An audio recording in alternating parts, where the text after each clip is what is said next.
We're back to the Neil Haley Show here on the Total Celebrity segment. I'm excited to welcome to the program Keshia Knight Pulliam of, again, the Cosby Show. We know her from all these other films, and we're going to talk about My Brother's Keeper. Keisha, thanks for stopping by. How are you?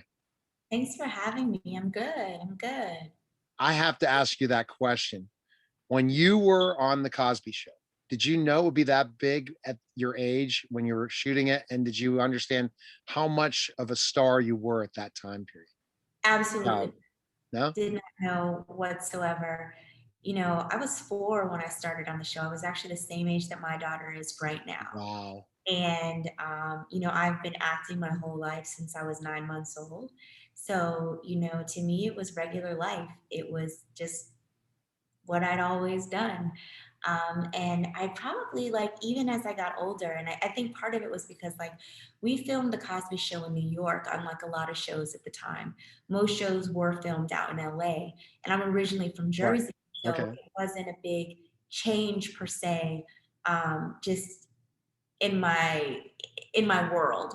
But I don't think, it wasn't until I'm a graduate of Spelman College, and um, I was a sociology major with a concentration in film, and literally we're talking about us and the work that we did on the Right. show, and the impact that it had, when I think I started to really understand the magnitude. Absolutely. And everyone just grew up watching that. There's not shows like that anymore. Yeah, Meaning, where you have a show that, because there was not so many options as there are today, where you right. sit down and you're like, okay, I'm going to watch the Cosby Show. That's all that's on right now. And it's like, and we're not going to watch it on DVR.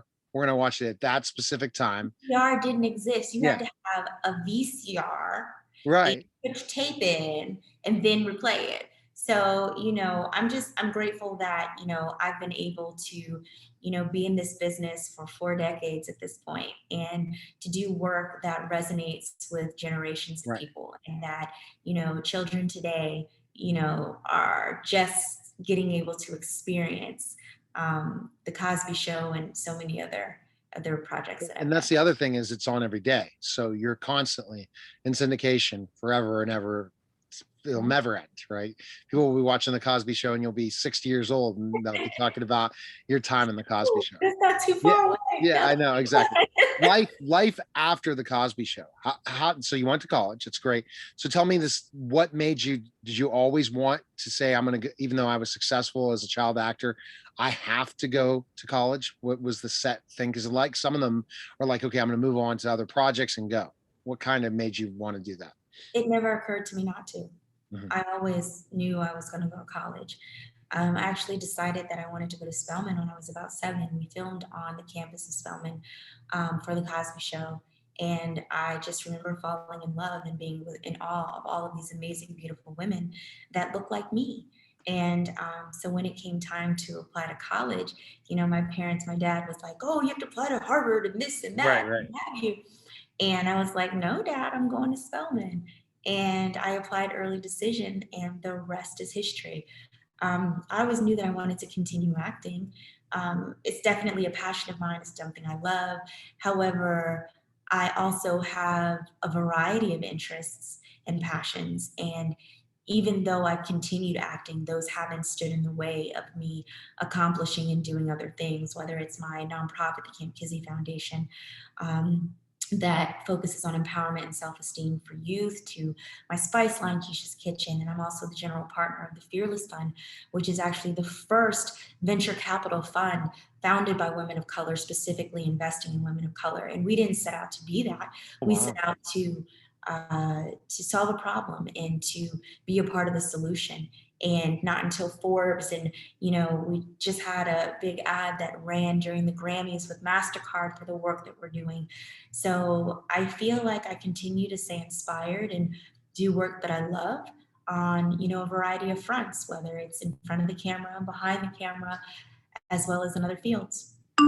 It's a perfect time right now. Mhm. It is an absolute perfect time to be part of this. Meaning once the pandemic's put us in all these different things, but now I feel there's an awakening in 2021 in a Mhm. way that we can get in touch with each other all over the world in seconds, especially a platform like Clubhouse, which I'm on all the time. I live on in the media end of things, and how I can connect with people worldwide, and opportunities and projects. It just feels great to feel we're getting back to living again in a way, and what we've gone through and what we've dealt through in 2020, 2021, starting to see that. Would you agree your outlook's starting to change a little bit from, the challenges of 2020 to now 2021 as an actor?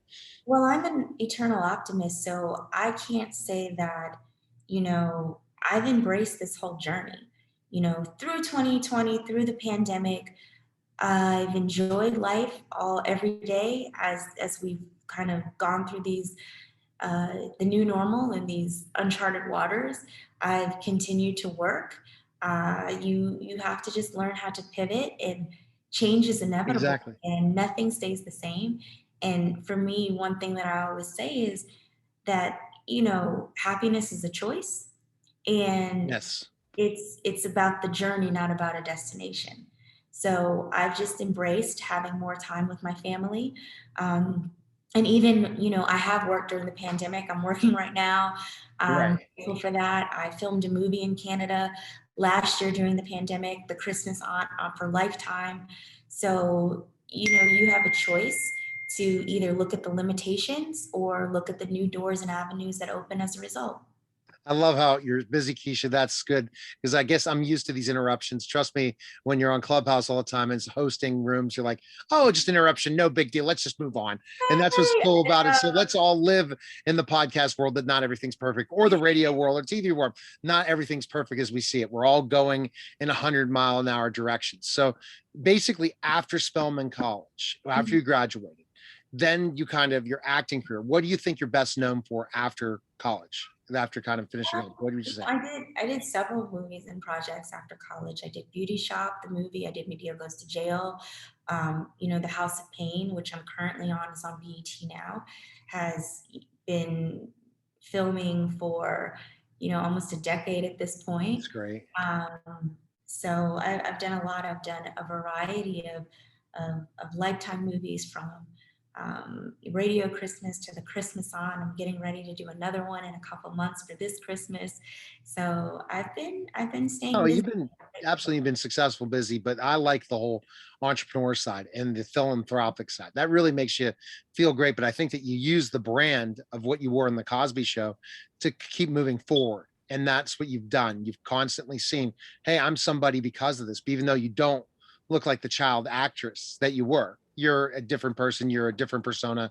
You have changed and grown up to who you are today, this beautiful person who is bright eyed and wants to help so many other people. But the Rudy, the whole process, looking at that to now, today, it's a different story. So that's what's awesome about it, I think, for sure.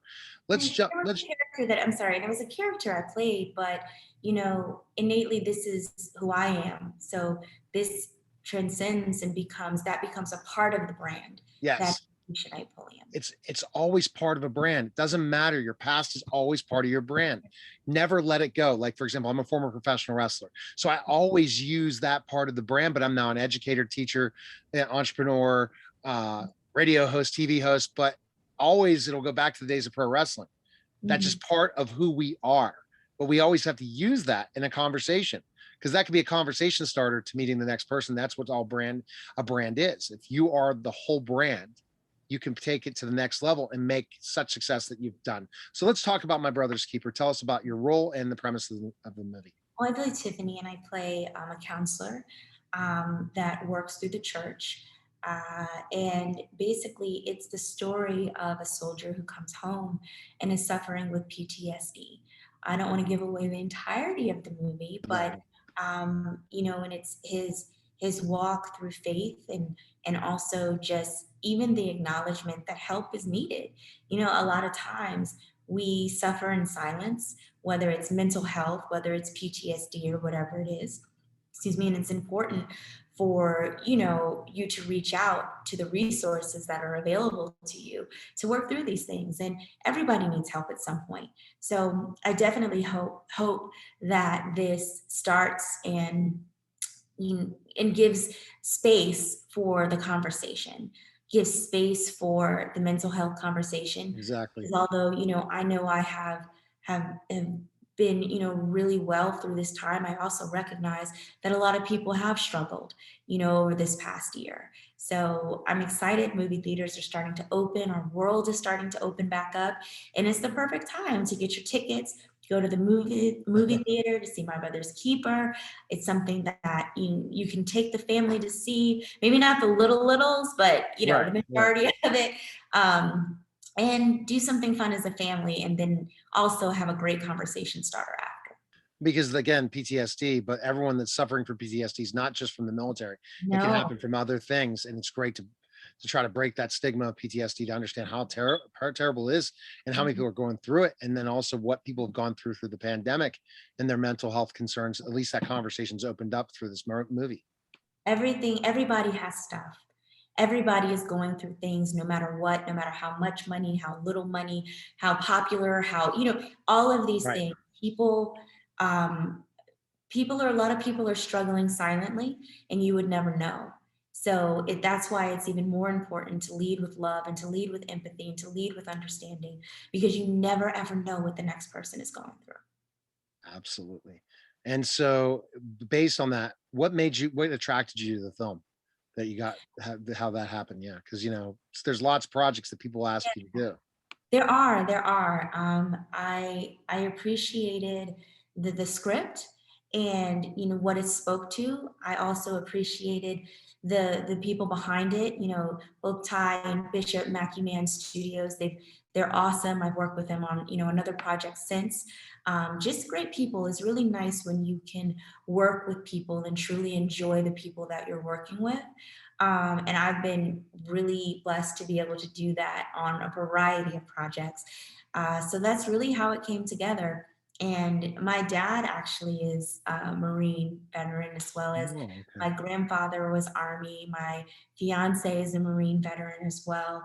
So, Okay. it definitely is there in the family. And we actually shot this in a military town in Columbus, Georgia. Oh, So it's I think it speaks to a lot of different elements. And it's also just a way to say thank you to the people who put their lives, and whose whole families as a result sacrifice to keep a whole country of people safe. So thank you. and thank you for their service. And this is what this film will bring, is we're not forgetting you. We're here for you, and for people to erase that stigma of PTSD for sure. And that's fantastic. Now, when is the film launching? When is it coming out? March 19th. So Wow, we're getting close. Yeah. out, right? It's coming. We're very excited. You can purchase tickets online.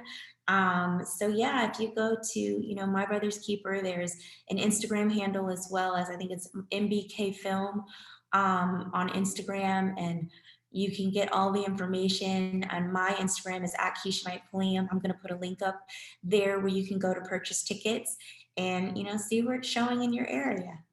And current projects also you're on that you want to promote, your event, all the different things. Where can we go? What's the best place to connect on all that? Well, best place for me is at Keisha Knight Pulliam on Instagram. I'm also on Facebook, The Real Keisha Knight Pulliam.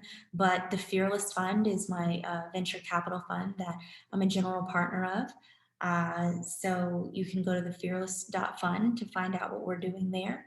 Keisha'sKitchen.com is my spice line, and at campkizzy.org is my nonprofit. So when you're not filming, you're totally, if and not with family and not filming, you're totally busy. It seems like you keep yourself Yes, busy with all the other projects. yes. Who do you think you learned that from?